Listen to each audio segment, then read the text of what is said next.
Hello guys! Welcome sa Sunrise Hotel.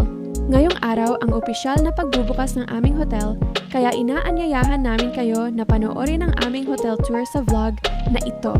Pero bago tayo magsimula, mangyaring manatiling nakatutok at huwag kalimutang mag-like at mag-subscribe. Narinig nyo na ba ang tungkol sa bagong K-pop idols na sumisikat ngayon dito sa Avatar World? Guess what? Nandito ang Moon sa Sunrise Hill at balak nilang magstay sa Sunrise Hotel ng isang araw. Nakaka-excite, diba? Alright! Tama na ang chika! Tara at simulan na natin ang tour! Gagamitin pala natin tong Golden Master Key na makakapagbukas sa lahat ng pinto dito sa aming hotel. Magsisimula tayo dito. Ito ang aming baggage check room kung saan mo maaring may baba ang iyong bagahe. Isang serbisyo na libre na aming iniaalok para sa aming mga bisita. Ito nga pala si Josh, ang aming bellman. Siya ang tagapaghatid ng mga bagahe sa mga rooms. Nabanggit ko nga pala kanina na andito ang Moon's K-pop idols, diba? Actually, sila ang mga guests na ihahatid ni Josh sa presidential suite after 10 minutes. Kaya kailangan na nating puntahan yung room bago sila mag-check-in. So, let's go!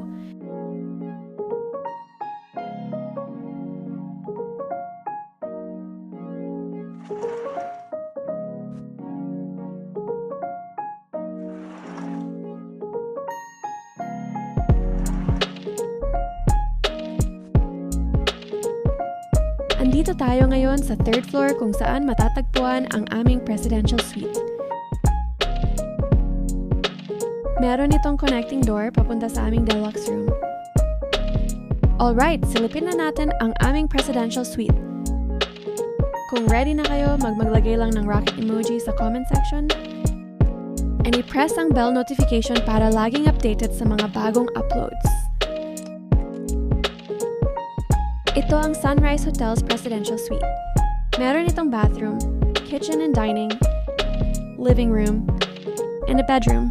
At gaya ng nabanggit ko kanina, meron itong connecting door papunta sa aming deluxe room. Ano sa tingin nyo guys? Magugustuhan kaya ng Moon's tong Presidential Suite namin? Please comment pink hearts sa comment section kung sa tingin nyo magugustuhan nila dito.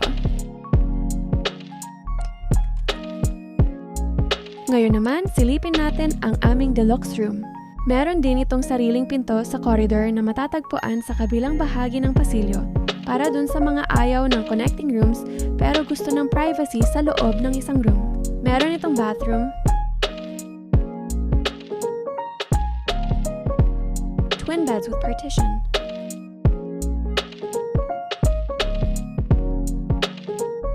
at porch for a relaxing view. Alright guys, hanggang dito na muna ang unang bahagi ng hotel tour na ito. How about you? Nagustuhan mo ba ang Sunrise Hotel's Presidential Suite? Kung gusto nyo pang makita ang iba pang mga kwarto at bahagi ng aming hotel, please comment green hearts sa comment section for part 2. Hanggang sa muli. Bye!